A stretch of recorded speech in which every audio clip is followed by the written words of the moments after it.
Welcome to my channel. আজকের লেসনটা lecture 7, টপিকটা হলো changing speech or narration, exclamatory sentence. আজকে আমরা এক্সক্লেমেটরি সেন্টেন্সের ন্যারেশনটা দেখাবো। এর রুলসগুলো কিন্তু আমরা লেকচার 1 এবং লেকচার 2-তে আলোচনা করেছি। তুমি যদি সেটা না দেখে থাকো তাইলে নিচে লিঙ্ক দেওয়া আছে, সেখানে গিয়ে দেখে আসতে পারো। শুরু করছি। দেখো, ডাইরেক্টে আছে কি, the students say Hura our team has won the game. হুরার পরেই কিন্তু একটা নোট অফ এক্সক্লেমেশন আছে। এটা দেখেই কিন্তু বোঝা যায় যে এটা এক্সক্লেমেটরি সেন্টেন্স। অর্থাৎ এক্সক্লেমেটরি সেন্টেন্সের চেনার একটা উপায় হচ্ছে এই নোট অফ এক্সক্লেমেশন, আশ্চর্যবোধক চিহ্নটা। তাইলে আমরা যেটা লেকচার 1 এবং লেকচার 2-তে আলোচনা করেছি, সেখানে কিন্তু এক্সক্লেমেটরি সেন্টেন্সের রুলসটা দেওয়া আছে। কি দেওয়া ছিল? এখানে কনজাংশন সেট টুর পরিবর্তে কনজাংশনটা বলবে দ্যাট, আর সেট টুর পরিবর্তে বলতে পারে exclaim to with joy, exclaim to with sorrow, অথবা cried out with joy, cried out with sorrow, অথবা শাউটেড ইত্যাদি বসানো যায় অ্যাকর্ডিং টু সেন্টেন্স। সেন্টেন্সের অর্থ অনুসারে যে সেন্টেন্স এটা কি আনন্দ প্রকাশ করতেছে নাকি দুঃখ প্রকাশ করতেছে। যদি আনন্দ প্রকাশ করে তাহলে এক্সক্লেম টু জয়, আর দুঃখ প্রকাশ করলে এক্সক্লেম টু সরো। তাহলে আমরা ইনডাইরেক্টটা করে নিই আগে, তারপরে ব্যাখ্যা দেই। Indirect, the student exclaim with joy that. এখানে আওয়ার টিম আছে ফার্স্ট পারসন, সেটা পরিবর্তিত হবে রিপোর্টিং ভার্বের সাবজেক্ট থেকে। তাহলে হবে দেয়ার ইন হ্যাড, অ্যাভার্স থাকলে হ্যাড বসে, অন দ্য গেম। দেখো, সেইটির পরিবর্তে বসালাম আমরা এক্সক্লেম উইথ জয়। কেন বসালাম? যেহেতু এখানে পুরা আছে, আনন্দ বোঝাচ্ছে। এরপরে কনজাংশনটা আমরা দ্যাট বসালাম। এরপরে আওয়ার টিম, এটা ফার্স্ট পারসন, চেঞ্জ হবে দ্য স্টুডেন্টস থেকে আমাদের, তাইলে তাহাদের, এই জন্য বলল দেয়ার।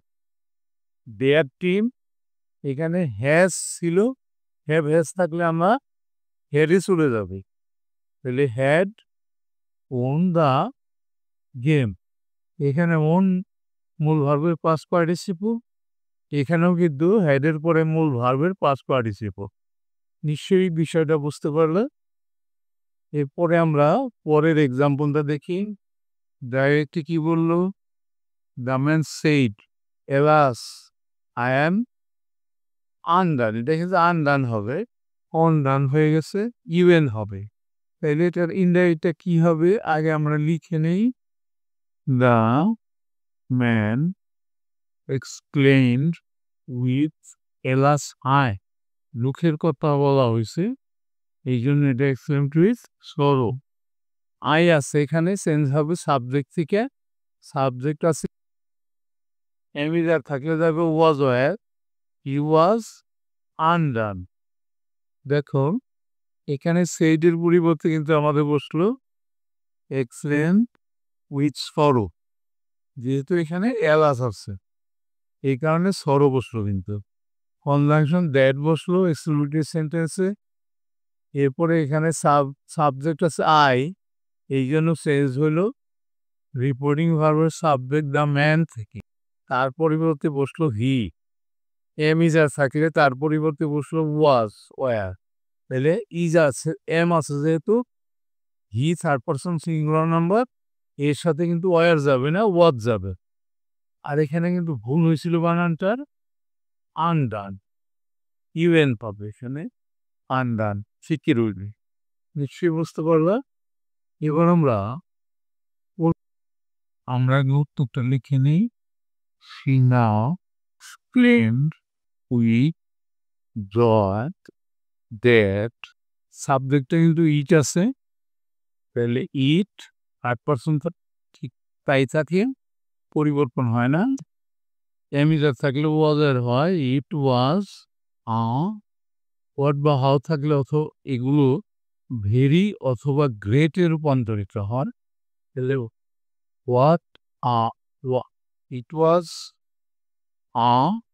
Very nice bird. সেইটির পরিবর্তে বসালাম আমরা এক্সক্লেমড উইথ জয়, যেহেতু এটা সুন্দর পাখি, এটা আনন্দের বিষয়। অথবা এখানে আমরা এক্সক্লেমড উইথ ওয়ান্ডারও দিতে পারতাম। এরপরে কনজাংশন বসালাম আমরা দ্যাট। এরপরে সাবজেক্ট ছিল ইট, ইটি বসালাম। অ্যামিজারের জায়গায় ওয়াজ বসাইলাম। এই হোয়াট বাদ দিয়ে একটা ভেরি বসাইতে হয় অথবা গ্রেট, এই ক্ষেত্রে ভেরি আসবে, ভেরি নাইস বার্ড। এরপরের এক্সাম্পলটা আমরা দেখি। ডাইরেক্টলি কি বললো, Meena said how sweet the mango is. আমরা ইনডাইরেক্ট আগে লিখে নেই। Meena cried out with joy that সাবজেক্টটা দ্য ম্যাঙ্গো, না ম্যাঙ্গো বসালাম, দ্য ম্যাঙ্গো। এখানে অবিলের ছিল ইজ, ভাবটা আমাদের হলো ওয়াজ। একটা ভিরি বসালাম আমরা হাউয়ের পরিবর্তে, বিনা সেইড। তাহলে এখানে সুইট আছে, মিষ্টি, কি মিষ্টি। তাহলে ক্রাইড আউট উইথ জয় দিলাম আমরা, কনজাংশন দ্যাট বসালাম। সাবজেক্ট দ্য ম্যাঙ্গো, দ্য ম্যাঙ্গোটা বসালাম। ইজের জায়গায় ওয়াজ বসালাম। হাউ অফ হোয়াট উঠে গিয়ে কিন্তু আমাদের ভেরি অথবা গ্রেট হয়। আমরা এই ক্ষেত্রে আমরা ভেরি বসালাম, ভেরি সুইট। তাহলে কি হলো দেখো, Meena cried out with joy that the mango was very sweet. এরপরে আমরা আর একটা এক্সাম্পল দেখি। ডাইরেক্ট আছে, the man said how wicked the boys are. বালকগুলা কি দুষ্ট। তাহলে আমরা আগে উত্তরটা লিখিনি। দ্য ম্যান এক্সপ্লেন্ড উইথ, এক্ষেত্রে আমরা ওয়ান্ডার দিয়ে দেই।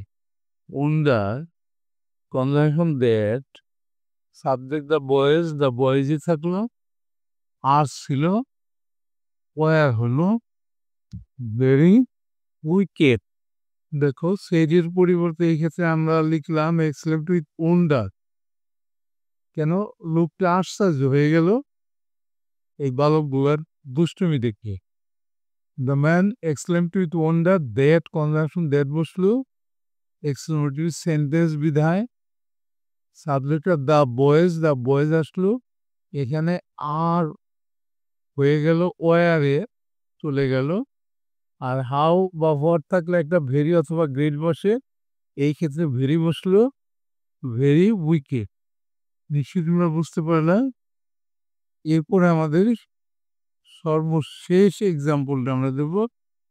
ডাইরেক্টলি কি আছে দেখি। I said what a beautiful garden it is.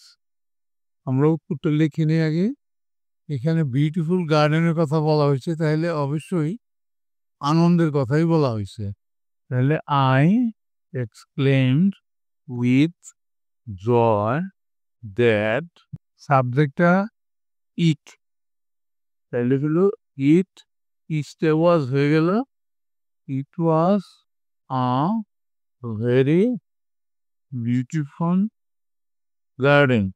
দেখো সেইটার পরিবর্তে আমরা বসালাম এক্সক্লেম উইথ জয়, কারণ এখানে বিউটিফুল গার্ডেনের কথা বলা হয়েছে, সুন্দর বাগান, আনন্দের সাথেই বললো।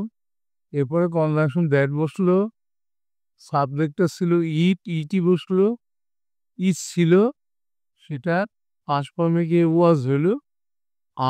এই হাউ বা হোয়াট থাকলে ওটা ভেরি অথবা গ্রেট হয়, এই ক্ষেত্রে আমাদের ভেরি হলো ভেরি বিউটিফুল গার্ডেন।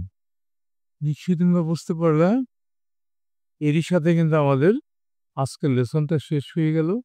আগামী ক্লাসে কিন্তু আমরা প্যাসেজ ন্যারেশনের নিয়মটা দেখাবো, অবশ্যই তোমরা দেখবা। যদি শিখতে চাও। আর দেখার সময় তুমি স্কিপ না করে দেখতে হবে, কারণ এটা কিন্তু শিক্ষণীয় বিষয়। এখানে স্কিপ করলেই কিন্তু তুমি অনেক কিছু থেকে বাদ পড়ে যাবে। ঠিক আছে, thank you for watching, see you next.